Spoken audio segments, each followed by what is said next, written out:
바랍니다. 승절 참여 요청에 대해서 질의하겠습니다.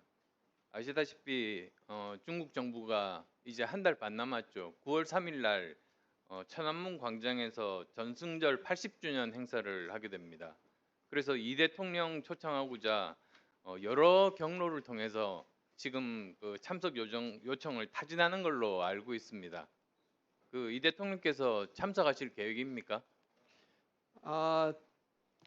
그것에 대해서 제가 지금 이 자리에서 그 어떤 확정적 답변을 드릴 수가 없음을 이해해 주시기 바랍니다.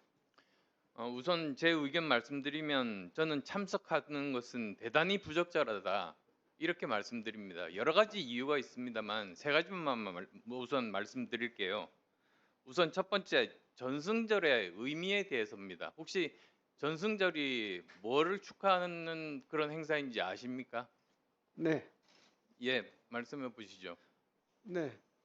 중국이 그 일본을 비롯한 외세를 이겨냈다는 그런 것을 승리를 자축하는 행사로 알고 있습니다. 예, 맞습니다. 그리고 또 거기에는 6.25 전쟁에 참전해서 미군과 싸워서 이긴 것을 또 축하하는 것도 있다는 것도 아시겠습니다. 예. 그러면 여기 만약에 우리 대통령이 참석한다면 대한민국 침략 기념식에 참석하는 것과 저는 같은 의미를 가진다. 그래서 이 참석하는 것은 대단히 부적절하다.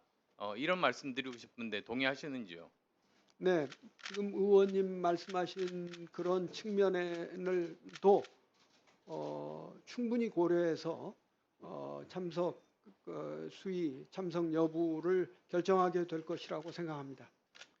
그리고 또 두 번째 이유는 만약에 그때까지 한미 정상회담이 열리지 못할 경우도 우리가 생각할 수 있지 않습니까?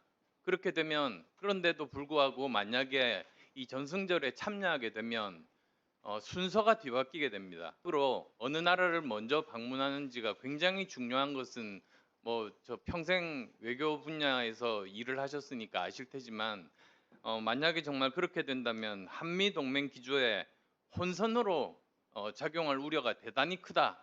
저는 그렇게 보고 있는데 동의하십니까? 네, 그런 일은 없을 것 같습니다. 예. 그리고 또 세 번째는 사실 뭐 2015년에 박근혜 전 대통령께서 전승절에 참석했던 적이 있었죠.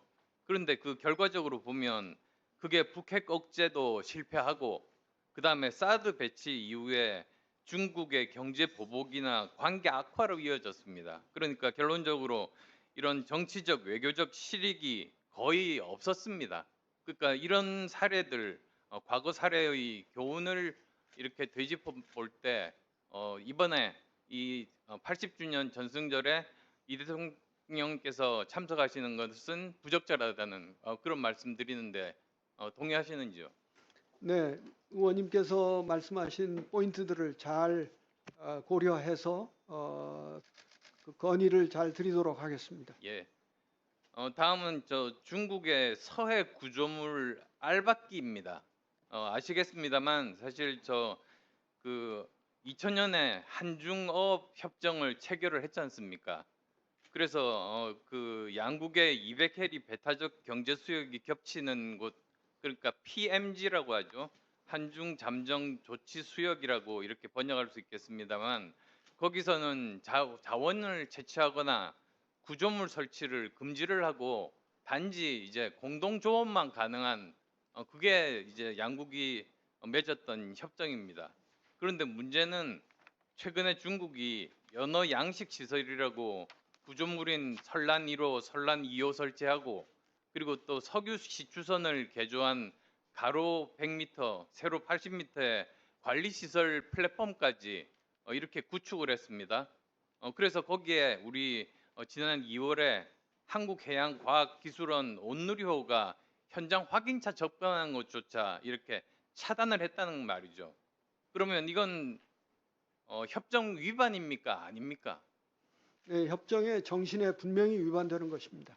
예, 그 사실 저는 굉장히 우려를 하고 있습니다. 왜냐하면 이미 지금 보면 중국이 남중국해나 동중국해에서도 처음에는 인공섬이 아니라고 했습니다. 구조물을 설치하고 인공섬이 아니라고 했는데 나중에 거기에 공항 설치하고 해양 주권 주장하고 결국은 주변국과 충돌을 야기를 했죠. 그래서 저는 어떤 구조물을 설치했다고 해서 방심할 것이 아니라 이것이 언제든지 군사 시설로 바뀔 가능성이 존재한다. 이렇게 생각하는데 동의하시는지요?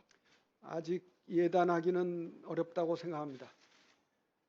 어, 정말 이런 만약의 경우에 이런 일이 발생할 수 있다고 보고 그런 것에 대해서 대비를 하는 게 사실 외교부에서 저는 하셔야 되는 일이다 이렇게 생각을 하시는데 이 관련해서 이재명 정부에서 전략이나 대처 방안에 대해서 고민하고 또 이미 또 그런 계획을 갖고 계시는지 묻고 싶습니다.